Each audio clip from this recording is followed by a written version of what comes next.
In today's video, what I want to discuss like the three main things that we need to do to actually grow a successful online fitness business right now. Now, the thing is, we have to think about like who it is that we're actually working with and who it is that we're going to help. And I think it comes down to passion first and foremost. Like, what are the things that you're actually passionate about? I'm going to jump down and show you some tools in a moment on the iPad and actually show you exactly how to break this down, figure out exactly who you want to be working with and how to actually execute to these people. But if we talk about this for a second, I think the thing that we're passionate about, we learn about. So therefore we know more about. And therefore having conversations with our clients day in and day out makes perfect sense because we actually enjoy a conversation with these people. If we choose a niche because they have money, then what happens is eventually that the enthusiasm for that runs dry. Like, I used to work as a corporate wellness specialist, right? Like, I used to help people in the corporate market sort of overcome anxiety, stress management, but like training, exercise, all of that inside there as well. And I originally had started out, like I've been in the industry for like near 17 years now. I started out learning everything I could around training, nutrition, like got all the certifications I could. And then what I realized was happening is like I knew so much that I was forgetting more than I was actually learning anymore because I only specifically had to know what I knew to get my clients the results.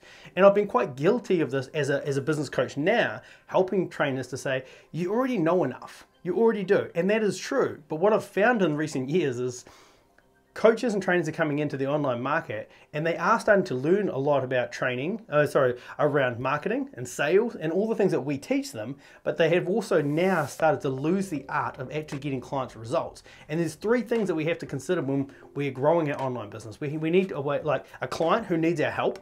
We need the skills to be able to help them, and then we need a way of actually delivering that to these people, or a person that actually has the money to be actually accept or pay for our services, right? That's the whole thing. And if we miss out any of those steps, we're kind of screwed. So what I'm going to do is jump down here and show you exactly what we need to do to actually grow that business.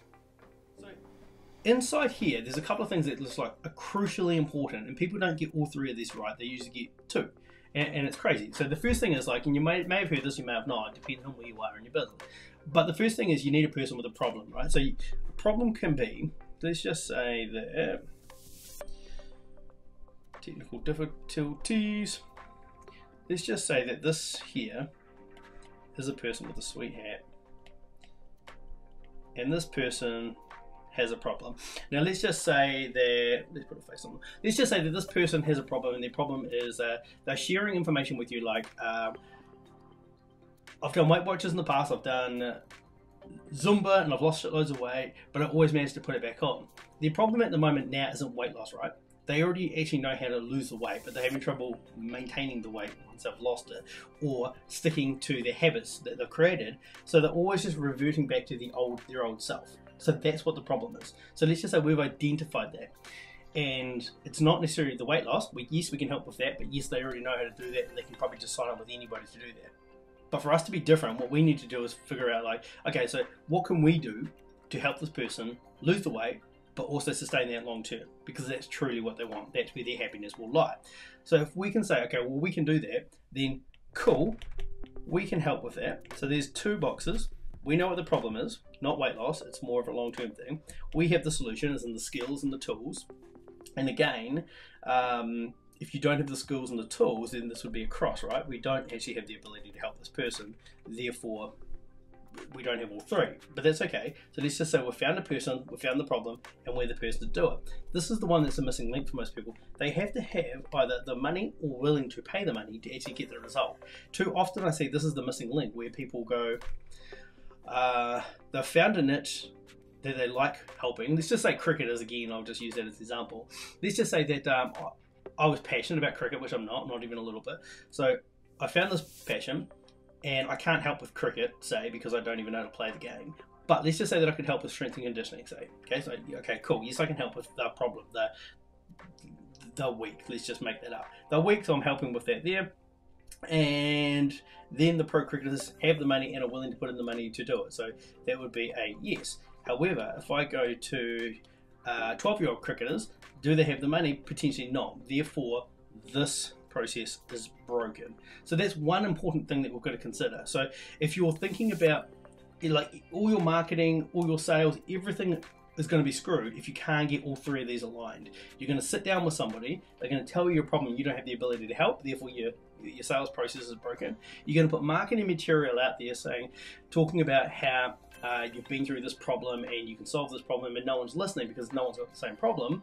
And then also you might get someone on a call or sit with them in a consultation and they don't have the money to buy it, or they're not willing to put the money in. So therefore, again, it's screwed. So before we look at like what sort of funnel we should be using, what sort of app we should be using, we need to get these three things dialed in first. So I'm going to show you how we actually pick a niche. Okay, so if we just tune in here, if we have a look at this here, we go list 5 niches that you know and are passionate about. So in the fitness industry, it's easy if you do triathlons and things like that, then just start looking at just listing down things like triathlon. What are some sports that you watch?